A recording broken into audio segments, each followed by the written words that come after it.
please could you tell me your name and your company, and your role in the company? My name is Swain. I am the CEO and co-founder of Lendingblock. Fabulous. Can you tell me please about the dream for Lendingblock and how you are going to make that happen? So what we are doing is bringing to the crypto economy something which has existed in mainstream financial services for a long time. It plays a critical role, which is securities lending, which allows people to borrow and lend assets. What we're trying to do is to create that around the crypto economy, which is going to be important to allow everybody to be able to access it in the ways that everyone wants. So we're at the forefront of that, and we're proud to be so. Many people feel as if they're not experts, so does everyone need to understand blockchain technology to a very technical level in order to participate in Lendingblock? No, you don't need to be a technical expert. What we're trying to do is to make the user experience as easy as possible and to be able to make it as simple and accessible as we can. Can you tell me more about the kind of customers that will be using Lendingblock? So lenders can be anybody who has a coin of some sort that they want to hold for the long term, but they would like to be able to earn interest on it. So with Lendingblock, they'll be able to lend it out into the lending marketplace and earn safe interest income. The borrowers are more likely to be professional traders or institutional firms who have a desire to be able to access borrowing in the short term. So on the borrowing side, it's short term. Lending is long term. People like you and me who can earn interest on their tokens. Why is it going to be so much easier for the average person on the street to get involved in cryptos? Well, we think you shouldn't even know that you're using blockchain, so it should be no different than using an app from a bank if you want to be able to use it. So our aim is to create a customer experience that hides all of the complexity of the technology that underlies it. So it makes it simpler and more friendly to use? Absolutely. Well, what do you think Lendingblock's role is in the future of cryptocurrency trading? So we want to be the go-to platform for people who want to be able to borrow or to lend.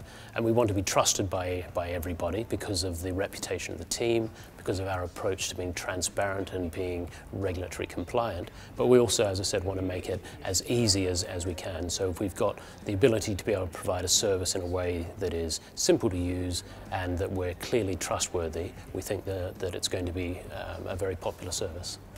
So you sound like a fairly mature business. Well, you know where you're going this year. What are the key milestones you're looking forward to 2018? So we're looking to launch our platform for borrowers and lenders in Q3 of 2018. So between now and then, over the next 6 months, we've got to complete the build of the platform. The demonstration and prototype is already available online on our website for people to look at and give feedback. But we also need to get through that regulatory process. So that's sort of sometime in early Q3. And beyond that, we're really looking forward to rolling it out and making it as accessible as possible. So yourself and many of your team have a background in finance. Could you tell us about how the company began and how did you meet the co-founder? So the company began in October of last year. Linda and I are the two co-founders. We were involved in a previous business together, so she was the startup CEO of another lending platform.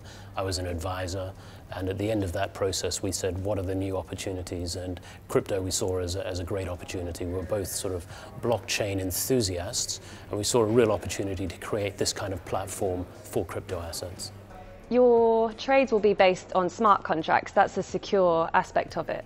Yeah, so the borrowing can be in any asset, so it could be Bitcoin against Ripple, for example, but we use a smart contract to govern the terms of the loan that's agreed between borrowers and lenders. So all of the logic is executed by the smart contract, but we then coordinate the transactions across multiple chains, so it's not limited to just using Ethereum.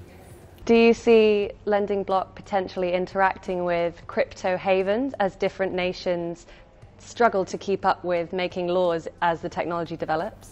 Well, our approach is that we're trying not to be a platform for people who want to avoid regulation. So we're doing AML and KYC on everybody. We're not in the business of running from regulators or going to havens that are set up for that purpose. Well, sounds like fantastic technology. Thank you very much. Thanks for joining me today. It's been my pleasure.